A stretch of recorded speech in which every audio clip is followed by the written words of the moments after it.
السلام علیکم ورحمۃ اللہ وبرکاتہ۔ الحمد للہ وکفی وسلام علی عبادہ الذین اصطفی، اما بعد۔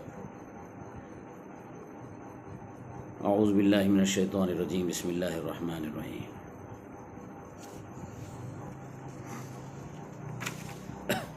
انہ من یأت ربہ مجرما فإن له جہنم لا يموت فیہا ولا یحیا ومن یأتہ مؤمنا قد عمل الصالحات فأولئک لهم الدرجات العلی جنات عدن تجری من تحتها الانہار خالدین فیہا وذلک جزاء من تزکی۔ صدق اللہ العظیم۔ یہ سورہ طٰہٰ جو 16ویں پارے میں دوسری سورت ہے، آدھے پارے کے بعد شروع ہوتی ہے۔ اس میں کی 3 آیات ہیں، آیت نمبر 74، 75 اور 76، 74، 75، 76، یہ 3 آیتیں ہیں۔ ان آیتوں کے اندر اللہ تبارک و تعالیٰ نے میدان حشر کے اور قیامت کے دن کے حساب کے 2 گروہوں کا تذکرہ فرمایا ہے۔ ایک ہے مجرم اور دوسرا ہے نیک مومن۔ سمجھنے والی بات ہے۔ اب مجرم کا معاملہ یہ ہے کہ نہ وہ مرے گا نہ جیے گا۔ دنیا کے اندر چاہے کتنی ہی بڑی آفت آ جائے، آدمی کو کتنی ہی بڑی پریشانی آ جائے، جب موت آتی ہے تو ساری پریشانیاں اس کی ختم ہو جاتی ہیں، سارے معاملے اس کے ختم ہو جاتے ہیں۔ خود اللہ نہ کرے، اللہ سب کو بچائے، اگر کہیں پر کوئی آدمی جھلس گیا، آگ لگ گئی، 40% برن ہوتا ہے تو وہ تقریباً ختم ہو جاتا ہے۔ اور آدمی کے مرنے کے بعد اسے پتہ نہیں چلتا، اب جیسے پوسٹ مارٹم کیا جاتا ہے، اللہ سب کی حفاظت فرمائے، تو پتہ نہیں چلتا کہ کب اس کا اثر کھولا جا رہا ہے یا جسم کے کس حصے کو کاٹا جا رہا ہے، اسے کوئی پتہ نہیں چلتا کیونکہ وہ آدمی مر چکا ہوتا ہے۔ لیکن آخرت کا معاملہ ایسا نہیں ہے، لا یموت فیہا ولا یحیا، وہاں نہ موت ہے نہ زندگی۔ کس کے ساتھ ہے؟ ان کے ساتھ ہے جو مجرم ہیں، جو دنیا میں بھی مجرم تھے اور اسی حال میں مرے۔ انہ من یأتی ربہ مجرما، جو اللہ کی جناب میں، خدا کی بارگاہ میں مجرم بن کر پہنچیں گے۔ ایک تو کافر مشرک، دوسرا فاسق بھی اس میں آ جاتا ہے۔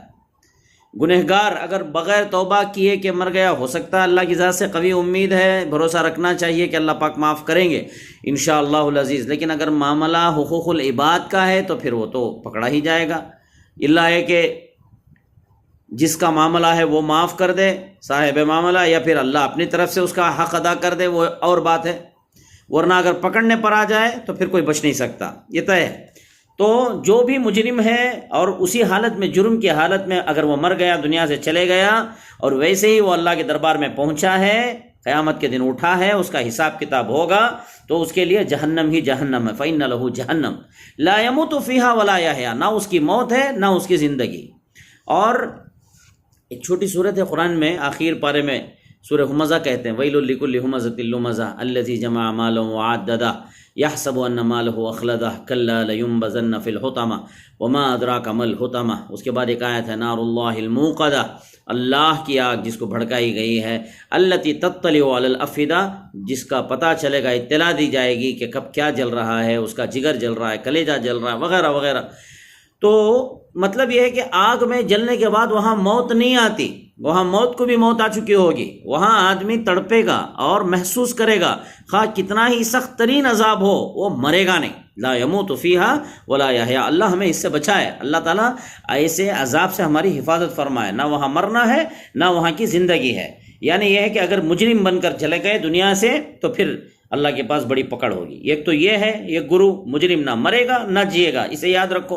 اور دوسری آیت میں اللہ نے فرمایا، وَمَن يَأْتِهِ مُؤْمِنًا، جو ایمان کے ساتھ آیا، دنیا میں بھی ایمان کے ساتھ رہا اور اللہ کے پاس بھی ایمان کے ساتھ پہنچا، لیکن وہاں ایک شرط لگائی اللہ نے، فقط وَمَن يَأْتِهِ مُؤْمِنًا قَدْ عَمِلَ الصَّالِحَاتِ، نیک اعمال کر کے بھی جانا۔ ایسا کیا ہوتا ہے کہ آدمی یہ سوچتا میں تو کلمہ پڑھ چکا ہوں، بے شک کلمہ گو ہے، لیکن کلمہ گو ہونے کے ساتھ، ایمان والا ہونے کے ساتھ اگر بے نمازی ہے تو اس کی سزا الگ ہے، زکوٰۃ نہیں دیتا تھا اس کا عذاب الگ ہوگا، روزے نہیں رکھتا تھا اس کی پکڑ الگ ہوگی، یتیموں کا کھاتا تھا اس کا حساب کتاب الگ ہوگا، محتاجوں غریبوں کے ساتھ، فقیروں کے ساتھ برا سلوک کرتا، کمزوروں پر ظلم کرتا، اس کا حساب کتاب الگ دینا پڑتا۔ آج کل بہت ساری مساجد کے اندر ذمہ داران، صدر، سیکریٹری اور کمیٹی والے جو اپنے آپ کو بہت بڑے سورما تیسمار خان سمجھتے ہیں، وہ ائمہ کرام پر، مؤذنین کرام پر آفتیں ڈھاتے ہیں، ظلم کرتے ہیں، ان کو ان کا حساب دینا ہوگا، ماں باپ کے ساتھ نافرمانی کرنے والوں کا الگ حساب کتاب ہوگا، طرح طرح کے عذابات ہوں گے۔ تو یہی فرمایا قد عمل الصالحات، ایمان کے ساتھ نیک عمل بھی کرنا۔ نیک عمل کا مطلب کیا کہ میں نماز پڑھ لیا، یہ نہیں۔ نیک عمل کا مطلب ہے کہ برائی نہ ہو، عمل تبھی اس کا باقی رہتا ہے جب اس کے ساتھ برائی نہ ہو، نیکی کے ساتھ بدی شامل نہ ہو، اچھائی تبھی رہتی ہے۔ ورنہ مثال کے طور پر میں آپ کو بتاتا ہوں، کوئی ماں اپنے بچے کو نہلا دھلا کر پاک صاف کپڑے پہنائے اور پھر اگر وہ بچہ جا کر گندگی میں بیٹھ جائے تو اس کے کپڑے بھی گندے، اس کا جسم بھی گندا ہو جائے گا۔ اس کے کپڑے اور بدن تبھی تک پاک صاف رہیں گے جب تک وہ اپنے آپ کو پاک صاف رکھے گا، برائی گندگی میں نہیں بیٹھے گا، تب تک وہ پاک صاف کہلائے گا۔ بالکل اسی طریقے سے ایمان والا بھی تبھی صالح مومن ہے، تب تک ہی ہے جب تک وہ برے اعمال میں ملوث نہ ہو، نفس و شیطان کے دھوکے میں نہ آئے۔ گناہ کا تصور آنا ایک الگ مسئلہ ہے، اس پر پکڑ نہیں ہوتی، لیکن گناہ کرنے پر، عمل کرنے پر، برا عمل کرنے پر اللہ کی طرف سے پکڑ ہوتی ہے، دنیا میں بھی ہوتی ہے اور آخرت میں بھی ہوتی ہے۔ تو فرمایا وَمَن يَأْتِهِ مُؤْمِنًا، جو ایمان لایا اور نیک اعمال کے ساتھ اللہ کے پاس پہنچا، فَأُولَٰئِكَ لَهُمُ الدَّرَجَاتُ الْعُلَىٰ، تو ایسے لوگوں کے لیے بڑے بلند درجے، بہت بلند درجے۔ دنیا میں معمولی ایک درجہ مل جاتا ہے تو آدمی کتنا خوش ہو جاتا، پھولے نہیں سماتا۔ ایک ایم ایل اے کے ساتھ فوٹو کھینچ گئی، پیپر میں آ گئی، آدمی کتنا خوش ہو جاتا ہے، فلاں ایم ایل اے کے ساتھ میری فوٹو ہے اور ڈی پی میں رکھ لیا اسے، یا اگر کہیں پر اسے کوئی پرسکار مل گیا، کوئی ایوارڈ مل گیا تو پھر تو اس کی نیند نہیں آتی، پوری دنیا میں ڈھنڈورا پیٹا جاتا ہے کہ اتنا بڑا مقام ہے، وہ ہے، یہ ہے، یا کوئی وزارت مل گئی، کوئی عہدہ مل گیا، کرسی مل گئی، یا کسی کے پاس بڑی کار آ گئی، یا بڑا بنگلہ بن گیا، فلیٹ بن گیا، آدمی کتنا اچھلتا ہے۔ اللہ تعالیٰ فرماتے ہیں کہ تو نیک اعمال میرے پاس لے کر آ، تجھے بلند درجے دینے والا میں، اور دنیا کے خواہ کتنے ہی بلند درجے ہوں وہ ایک نہ ایک دن ختم ہو جائیں گے، ٹوٹ جائیں گے، چھن جائیں گے، ختم ہو جائیں گے، فنا ہو جائیں گے، یا آدمی مر جائے گا۔ لیکن آخرت کی دولتیں کبھی ختم نہیں ہوتی، وہاں کے درجات کبھی ختم نہیں ہوتے، کبھی نہیں مٹتے۔ فرمایا فَأُولَٰئِكَ لَهُمُ الدَّرَجَاتُ الْعُلَىٰ، پھر تیسری آیت میں فرمایا جنات عدن تجری من تحتها الانہار خالدین فیہا وذلک جزاء من تزکا، کہ یہ ایسے لوگ جو ایمان والے اور نیک اعمال کرنے والے، ایسے لوگوں کا جو داخلہ ہوگا جنت میں، وہ سدا بہار جنتوں میں ہوگا، ہمیشہ ہمیشہ اس کے اندر رہیں گے، خالدین فیہا، کبھی اس میں سے نکالے نہیں جائیں گے، اور ایسی جنتیں ہوں گی کہ جن کے نیچے نہریں جاری ہوں گی۔ آج لوگ ترستے ہیں گھومنے پھرنے کے لیے، ایسی جگہ جاتے ہیں جہاں آبشار ہوں، جہاں پانی کے جھرنے ہوں، لوگ پھرنے جاتے ہیں، یہ بعض لوگ قرض لے کر جاتے ہیں اور بعض لوگ چھٹیاں ڈال کر کے جاتے ہیں۔ اللہ تبارک و تعالیٰ ایسے ہزاروں کروڑوں گنا زیادہ اچھی نعمتیں دیں گے انسان کو آخرت میں، جنت میں، اور ایسی دولتیں، ایسی نعمتیں جو کبھی ختم بھی نہیں ہوں گی، نہ کبھی وہاں کوئی بیماری آئے گی، نہ کوئی پکڑ دھکڑ ہوگی، نہ کوئی فتنہ، نہ فساد، نہ چور اچکا، نہ کوئی اور، نہ کوئی سام بچھو، کچھ بھی نہیں ہوگا۔ فرمایا یہ کیوں ہوگا؟ وذالک جزاء من تزکا، یہ بدلہ ان کو اس لیے ملے گا کہ وہ گناہوں سے پاک ہو کر اپنے اللہ کے پاس، اپنے مالک کے حضور حاضر ہوئے۔ تو اس لیے ایک آیت ہے، اور جو ایک سورہ ہے، سورہ ابراہیم 13ویں پارے میں آتا ہے، اس میں ایک آیت ہے، اللہ تعالیٰ فرماتے ہیں وَيَأْتِيهِ الْمَوْتُ مِنْ كُلِّ مَكَانٍ وَمَا هُوَ بِمَيِّتٍ، کہ ہر طرف سے موت آ رہی ہوگی مگر وہ مرے گا نہیں۔ یہ مجرم کی حالت یہ ہے، اسے بھی فرمایا، آپ نے قرآن میں بار بار سنا ہوگا ہم فیہا خالدون، ہم فیہا خالدون، نیک لوگوں کے لیے بھی ہے، برے لوگوں کے لیے بھی ہے۔ برے لوگوں کا ٹھکانہ جہنم، وہ اس میں ہمیشہ رہیں گے، نیک لوگوں کا ٹھکانہ جنت، وہ اس میں ہمیشہ رہیں گے۔ اب یہ برائی کے بارے میں نے بتایا کہ ہمیں ہر جگہ سے موت ہی موت، دنیا کے اندر ایک بار موت آ گئی، آدمی مر گیا، ختم ہو گیا، تکلیفیں ختم ہو جاتی ہیں، آدمی پریشان ہوتا ہے، دنیا کے اندر سر پکڑ کے بیٹھ جاتا ہے، چاروں طرف سے پریشانیاں آ رہی ہیں، قرضداریاں بڑھ گئی ہیں، بیماریاں آ رہی ہیں۔ آخرت کا ذرا سوچئے کیا ہوگا، چاروں طرف سے موت ہی موت ہے، لیکن پھر مرے گا نہیں، تکلیفیں ہی تکلیفیں، دور ہونے کا کوئی سلیوشن نہیں، کوئی راستہ نہیں، کوئی ہسپتال نہیں، ایسے مار پڑیں گے فرشتوں کی طرف سے کہ جن کی دوا نہیں ملتی، چاروں طرف سے گھیرا رہتا ہے عذابات کا، تکلیفوں کا، پریشانیوں کا۔ لیکن اس کے برعکس مومنین کے ساتھ کیا فرمایا؟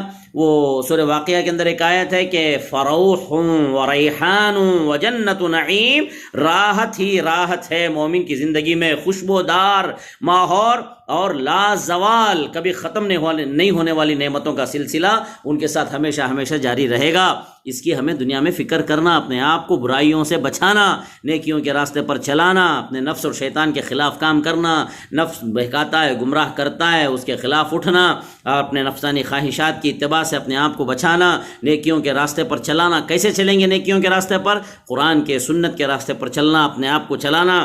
دنیا میں بے شک تکلیفیں آئیں گی نیک راستے پر چلنے پر، اور ان پر صبر کرنا، اللہ کی نعمتوں کا شکر ادا کرنا، حرام سے بچنا، ہر حرام سے بچنا۔ یاد رکھو آدمی عبادتوں سے بڑا نہیں ہوتا۔ ایک حدیث میں اللہ کے رسول صلی اللہ علیہ وسلم فرماتے ہیں کہ تم حرام کام چھوڑ دو، سب سے بڑے عبادت گزار بن جاؤ گے۔ حرام کام کرنا چھوڑ دو، یہ اللہ کے رسول صلی اللہ علیہ وسلم فرماتے ہیں۔ عبادت گزار بے شک آدمی تہجد پڑھتا ہے، اشراق چاشت پڑھتا ہے، روزے رکھتا ہے، سب کچھ کرتا ہے، لیکن حضور صلی اللہ علیہ وسلم نے فرمایا کہ تم حرام کام کرنا چھوڑ دو، سب سے بڑے عبادت گزار بن جاؤ گے۔ جتنے بھی برائیاں ہیں، جتنے بھی ہیں، کسی برائی کو ہلکا نہیں سمجھنا، کسی گناہ کو چھوٹا نہیں سمجھنا، کب پتہ نہیں چھوٹا گناہ بڑا ہو جائے، اس لیے ہر وقت، ہر روز، ہر رات، ہر صبح، ہر شام، ہر آن ڈرتے رہنا اللہ سے، اللہ کا استحضار ہونا، موت کا استحضار ہونا، ہر روز یہ سوچنا کہ ایک دن مجھے اللہ کے حضور کھڑے ہونا ہے، جواب دینا ہے، اور خبر کے اندھیرے گڑھے کو ہمیشہ یاد کرتے رہنا، مردوں کو بھی عورتوں کو بھی سب کے لیے ضروری ہے۔ اللہ سے دعا ہے اللہ تعالیٰ مجھے اور آپ کو، ہر مسلمان کو ان باتوں پر عمل کرنے کی اللہ توفیق عطا فرمائے۔ جب تک اللہ تعالیٰ ہم لوگوں کو دنیا میں باقی رکھے، دنیا کی زندگی بھی ہماری عافیت کے ساتھ اللہ گزارے، دنیا میں بھی اللہ ایمان کی، اعمال کی سلامتی کے ساتھ، عافیت کے ساتھ، عزت والی، شرافت والی، رحمتوں والی، برکتوں والی روزی اللہ ہمیں نصیب فرمائے۔ اللہ تبارک و تعالیٰ بیماریوں سے ہماری حفاظت فرمائے، آخرت میں بھی اللہ ہمارے ساتھ اچھا معاملہ فرمائے، اچھی زندگی اور اچھی موت اللہ تعالی ہم سب کو عطا فرمائے، لا زوال نعمتیں اللہ ہمیں نصیب فرمائے، دنیا میں بھی مجرم بننے سے اللہ بچائے، آخرت میں بھی مجرم بن کر اللہ کے عذاب میں گرفتار ہونے سے اللہ ہم سب کی حفاظت فرمائے۔ وآخر دعوانا الحمدللہ رب العالمین۔ السلام علیکم ورحمۃ اللہ وبرکاتہ۔